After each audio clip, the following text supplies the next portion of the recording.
நம் அருட்சகோதரர் சூர்யா அவர்கள். உயர் மதிப்பிற்குரிய நிர்வாகி தந்தை அவர்களே, தலைமை ஆசிரியர் மற்றும் இருபால் ஆசிரியர் பெருமக்களே, அன்பான மாணவ செல்வங்களே, உங்கள் அனைவருக்கும் கிறிஸ்து பிறப்பு விழா நல்வாழ்த்துக்களை மகிழ்ச்சியோடு தெரிவித்துக் கொள்கிறேன். எல்லாரும் ஜோரா ஒரு கைத்தட்டி ஹாப்பி கிறிஸ்மஸ் சொல்லுங்க. எல்லாருக்கும் happy Christmas, merry Christmas, happy Christmas, merry Christmas. சரி, கிறிஸ்மஸ்னா உங்களுக்கு என்ன ஞாபகம் வரும்? கேக்கு, வேற சாக்லேட்டு, கிறிஸ்மஸ் தாத்தா, குடில், star, gift, Christmas tree, dress. சரி, கிறிஸ்மஸ் தாத்தா எல்லாரும் பார்த்தீங்களா? கிறிஸ்மஸ் தாத்தா எங்கே இருக்காங்க? அந்த கிறிஸ்மஸ் தாத்தா யாருன்னு தெரியுமா? தர்னிசா, வேற யாரு? ஜெரி.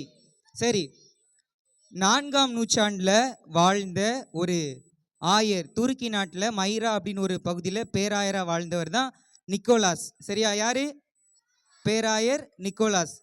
அவர் என்ன செஞ்சார்னா, கிறிஸ்மஸ்க்கு முந்தின நாள் நிறைய கிஃப்ட் வாங்கி கஷ்டப்பட்ட மக்கள் இருப்பாங்களா, அவங்களுக்கெல்லாம் போய் என்ன செஞ்சாங்களாம்? கிஃப்ட் கொடுத்தாங்களாம். அவர் தான் கிறிஸ்மஸ் தாத்தாவை நம்ம பார்க்குறோம். சரி, இங்கே என்னது இருக்குது? என்னது இருக்குது? குடில் இருக்குதா? இந்த குடில் கிபி 13ஆம் நூற்றாண்டில் புனித பிரான்சிஸ் அசியார் அவர் என்ன செஞ்சார்னா, இயேசு பிறப்பை தத்ரூபமாக குடில் அமைச்சு அந்த குடில் முன்னாடி என்ன செஞ்சார்னா, கிறிஸ்து பிறப்பு அறிவிப்பு பாடல் அப்படின்ட்டு ஒரு பாடல் எழுதி பாடினாராம். எல்லார் வீட்டுக்கும் கிறிஸ்மஸ் தாத்தா வந்தாங்களா? இப்போ ஊரில் வந்துகிட்டு இருக்காங்களா கிறிஸ்மஸ் தாத்தா? பாட்டு பாடுவாங்களா? அப்போ அது என்ன பாட்டு பாடுறாங்க? கிறிஸ்மஸ் கேரல்ஸ்ன்னு சொல்லுவோம். என்ன சொல்லுவாங்க? அந்த பாடலை யார் ஃபஸ்ட்டு எழுதுனா? 4ஆம் நூற்றாண்டில் எழுதுனாங்க. ஆனால் பிரபலமானது 13ஆம் நூற்றாண்டில். யாரு? புனித பிரான்சிஸ் அசியார். சரியா? அப்புறம் கிறிஸ்மஸ் ட்ரீ இருக்கா? கிறிஸ்மஸ் ட்ரீ எப்படின்னா, 16ஆம் நூற்றாண்டில் ஜெர்மனி நாடு இருக்கா? ஜெர்மனி கேள்விப்பட்டிருக்கீங்களா?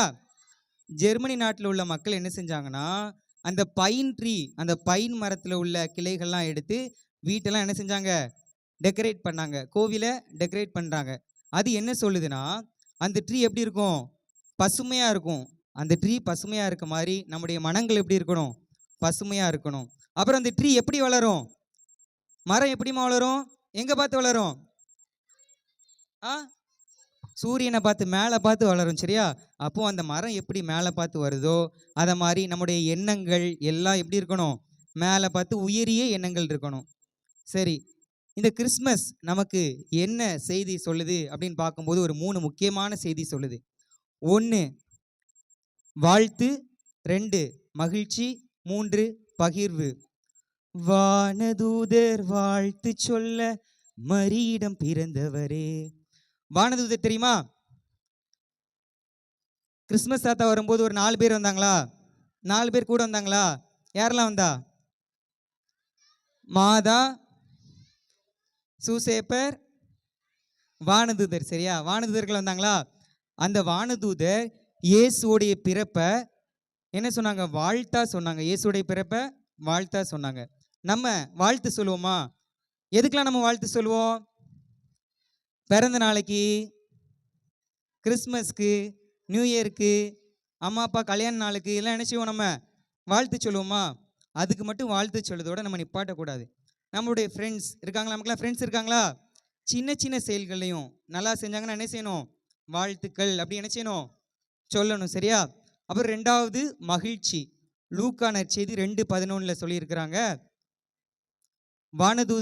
வானதூதர் அவர்களிடம் அஞ்சாதீர்கள், இதோ பெரும் மகிழ்ச்சியூட்டும் நற்செய்தி உங்களுக்கு அறிவிக்கிறேன். என்ன நற்செய்தி? மகிழ்ச்சியூட்டும் நற்செய்தி. அப்போ இயேசு பிறக்கிறது எல்லாருக்கும் என்னது? மகிழ்ச்சி கொடுக்கக்கூடிய நற்செய்தி. அப்போ இயேசு எங்கெல்லாம் பிறக்கிறாரு? எல்லா இடத்துலையும் பிறக்கிறாரு. அந்த மகிழ்ச்சி யாருக்கெல்லாம் இருக்குது? எல்லாருக்கும் இருக்குது. அப்போ நம்ம என்ன செய்யணும்? மகிழ்ச்சியா இருக்கணும். எப்போது என்ன செய்யணும்? சந்தோஷமா இருக்கணும். சரியா? யாராவது சோகமா இருந்தால் என்ன செய்யணும்? அவங்க கிட்ட போய் அவங்கள மகிழ்ச்சி படுத்தணும். சரியா? சோகமா இருக்காங்கன்னா அவங்களை என்ன செஞ்சிடக்கூடாது? தள்ளி விட்டுறக்கூடாது. மூன்றாவது பகிர்வு. கிறிஸ்மஸ் தாத்தா என்ன செஞ்சாரு?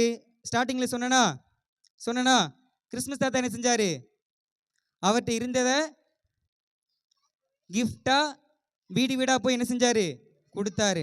அப்பவும் நம்மகிட்ட இருக்கிறத என்ன செய்யணும்? மற்றவங்கள்ட்ட பகிரணும். ஒரு 3 வகையான பகிர்வு இருக்குது. ஒன்று என்னன்னா அறிவு பகிர்வு. நம்ம சின்ன பிள்ளைங்களை ஓரளவுக்கு படிப்போம். கொஞ்சம் பேர் நல்லா படிப்பாங்க, கொஞ்சம் பேர் சுமாராக படிப்பாங்க, கொஞ்சம் பேர் கொஞ்சம் படிக்க மாட்டாங்க. அப்படி தானே? அப்போ என்ன செய்யணும்னா நமக்கு தெரிஞ்சதை என்ன செய்யணும்? நம்ம கூட இருக்கவங்களுக்கு சொல்லி கொடுக்கணும். பரீட்சைக்கு மட்டும் என்ன செய்யக்கூடாது? ஹாலில் இருந்து சொல்லி கொடுக்கக்கூடாது. சரியா? எங்கே சொல்லி கொடுக்கணும்? பரீட்சைக்கு முன்னாடி நமக்கு தெரிஞ்சதை என்ன செய்யணும்? நம்ம கூட இருக்கிறவங்களுக்கு சொல்லி கொடுக்கணும். ரெண்டாவது உளவியல் பகிர்வு. என்னன்னா எல்லாரும் எப்போதும் சந்தோஷமா இருக்கிறது இல்லை, அப்படி தானே? சிலருக்கு நிறைய கஷ்டங்கள் இருக்கும். அப்போ நம்ம ஃப்ரெண்டை பார்க்கணும். சோகமாக இருக்கான், அவனுக்கு ஏதோ ஒரு பிரச்சனை அப்படின்னா என்ன செய்யக்கூடாது? அவனை அப்படியே தள்ளி விட்டுறக்கூடாது. அவன் கூட போய் உட்காந்து அவன்கிட்ட நம்ம நேரத்தை என்ன செய்யணும்? பகிர்ந்து அவனை என்ன செய்யணும்? சந்தோஷமாக மாற்றணும். மூன்றாவது பொருளாதார பகிர்வு. பொருளாதார பகிர்வுன்னு பார்க்கும்போது நம்மளை கடவுள் கொடுக்குற நிலைமைக்கு வச்சுருந்தாருன்னா கட்டாயமாக நம்ம என்ன செய்யணும்னா இல்லாதவங்களுக்கு கொடுக்கணும். கஷ்டப்பட்ட மாணவங்களுக்கு என்ன செய்யணும்? ஏதோ உங்களால் முடிஞ்ச ஒரு உதவியை நீங்கள் செய்யணும். ஒரு சின்ன உதாரணம் என்னென்னா, நம்ம ஊரில் நடந்த ஒரு நிகழ்வு. ஒரு அம்மா, வயசான அம்மா சாப்பாடு இல்லாமல் நடந்து வந்துட்டு இருக்கிறாங்க. ஒரு வீட்டில் போயிட்டு எனக்கு சாப்பாடு வேணும்னு கேட்குறாங்க. அப்போ சாப்பாடு வேணும்னு கேட்கும்போது அந்த வீட்டில் இருக்க பெரிய ஆட்கள் என்ன யோசிச்சாங்கன்னா, இவங்களுக்கு இப்போ நம்ம சாப்பாடு இருக்கிறத கொடுத்துட்டா நம்ம பிள்ளைங்களுக்கு, நம்ம அம்மா அப்பாவுக்கு சாப்பாடு இல்லையே, நமக்கு சரியாக தானே செஞ்சுருக்கோம் அப்படின்னு யோசிக்கிறாங்க. ஆனால் அந்த வீட்டில் ஒரு சின்ன பிள்ளை இருந்துச்சு. அந்த சின்ன பிள்ளை என்ன செஞ்சுன்னா, அம்மா அந்த பாட்டி பசியோடு இருக்கிறாங்க, அதனால் அவங்களுக்கு என்ன செய்யுங்க, தோசை சுட்டு கொடுங்க அப்படின்னு சொல்லிட்டு தோசை சுட்டு அந்த அம்மாவை சாப்பிட வச்சதுக்கப்புறம் அந்த குழந்தை என்ன செஞ்சுன்னா, அந்த சின்ன பிள்ளை சந்தோஷமாக இருந்துச்சான்.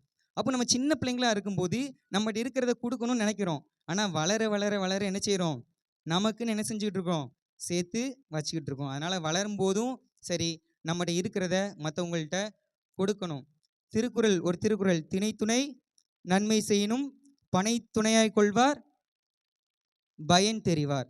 அதாவது நம்ம செஞ்ச உதவி சின்னதாக தான் இருக்கும், ஆனால் அந்த உதவியை பெற்றுக்கொண்டவர்களுக்கு தான் தெரியும் அந்த உதவி எவ்வளோ பெரிய உதவின்ட்டு. ஆகவே இந்த கிறிஸ்மஸில் நம்ம எல்லாரையும் வாழ்த்துவோம், மகிழ்ச்சியாக இருப்போம், நம்மகிட்ட இருக்கிறத மற்றவங்கள்ட்ட பகிர்ந்து வாழுவோம். அப்படி வாழும்போது இந்த கிறிஸ்மஸ் நமக்கு அர்த்தமுள்ள கிறிஸ்மஸாக மாறும் என்று சொல்லி மீண்டும் உங்கள் அனைவருக்கும் கிறிஸ்து பிறப்பு விழா நல்வாழ்த்துக்களை மகிழ்ச்சியோடு தெரிவித்துக் கொண்டு இடம் அமர்கிறேன். நன்றி, வணக்கம்.